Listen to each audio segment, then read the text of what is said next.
हे प्रभु, इस कलयुग में वेद विद्या रहित प्रभु भक्ति किस प्रकार से मिलेगी, उनका उद्धार कैसे होगा। इसलिए हे मुनि श्रेष्ठ, को ये सब तप, को ये सब व्रत, को ये सब पूजन बताइए, जिससे थोड़े समय में, कम से कम समय में हमें वो फल मिले, मनवांछित फल मिले, हमारी इच्छा के अनुसार फल मिले।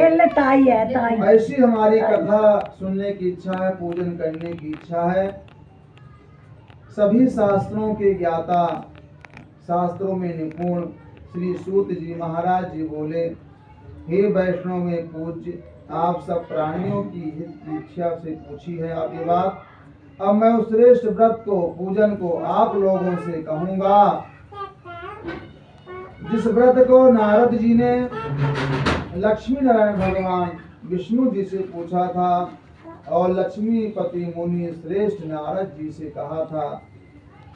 एक समय योगी राज नारद जी दूसरों की इच्छा से घूमते घूमते, अनेक लोकों में घूमते हुए मृत्यु लोक में आकर पहुंचे।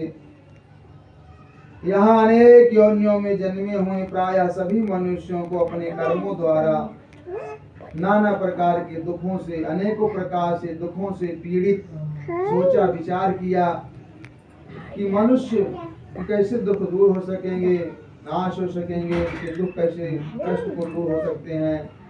ऐसा मन में विचार किया नारद जी ने, और विचार करके सोच करके उन्होंने नारद जी भगवान विष्णु जी के पास गए।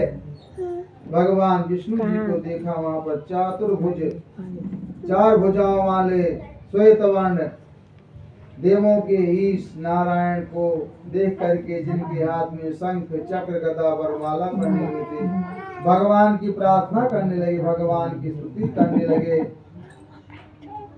बेटा वहाँ बैठ। हे प्रभु, आप ममता बाड़ी से आपको कोई नहीं पा सकता है, आपका मध्य अंत नहीं है, निर्गुण स्वरूप हो, आप सृष्टि भक्तों के दुखों को दूर करने वाले हो। आपको मेरा नमस्कार है, आपको मेरा नमस्कार है, आपको मेरा प्रणाम है। नारद से इस प्रकार की स्तुति सुन करके भगवान विष्णु जी बोले,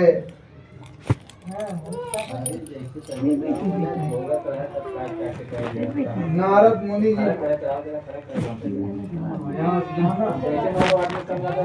यहाँ साहब भरपूर है, यहाँ पे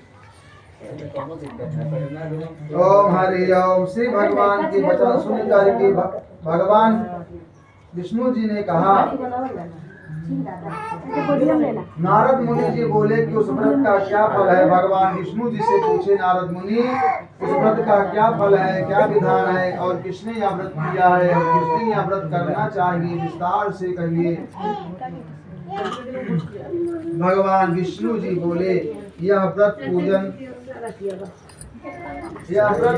सब को दूर करने वाला है, नाश करने वाला है, धन धान्य को बढ़ाने वाला है। यह व्रत करने से सौभाग्य मिलता है, संतान की प्राप्ति होती है, सब विजय करने वाले होते हैं। भक्ति और श्रद्धा के साथ किसी दिन भी मनुष्य सुबह शाम परिवार के सहित, ब्राह्मणों सहित भगवान का पूजन करना चाहिए।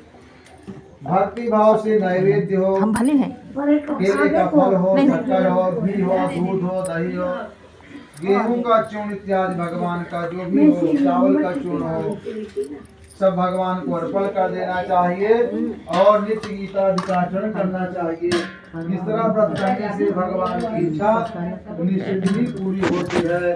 विशेष करके कली काल में भूमि पर यह मोक्ष का सबसे सरल उपाय है। बोलो श्री सत्यनारायण भगवान की जय।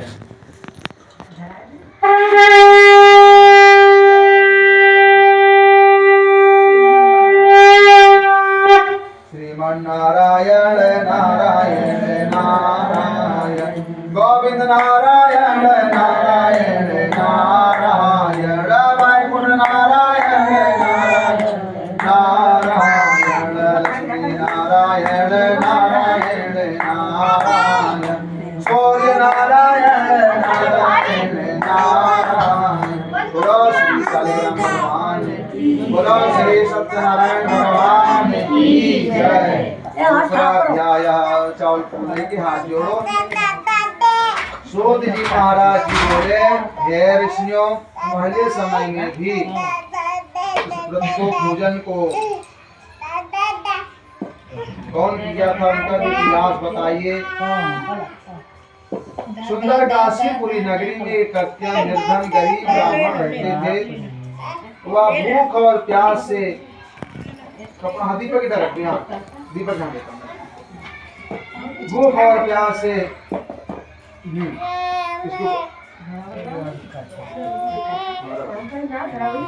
ओम हरि ओम शांति भवा सर्वाय नमः।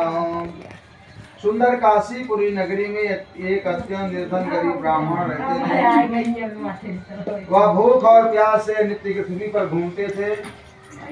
ब्राह्मण को दुखी देख करके भगवान कृष्ण जी ने स्वयं ब्राह्मण का रूप धारण करके उनसे पूछे, हे ब्राह्मण, आप नित्य दुखी पृथ्वी पर क्यों घूमते हो?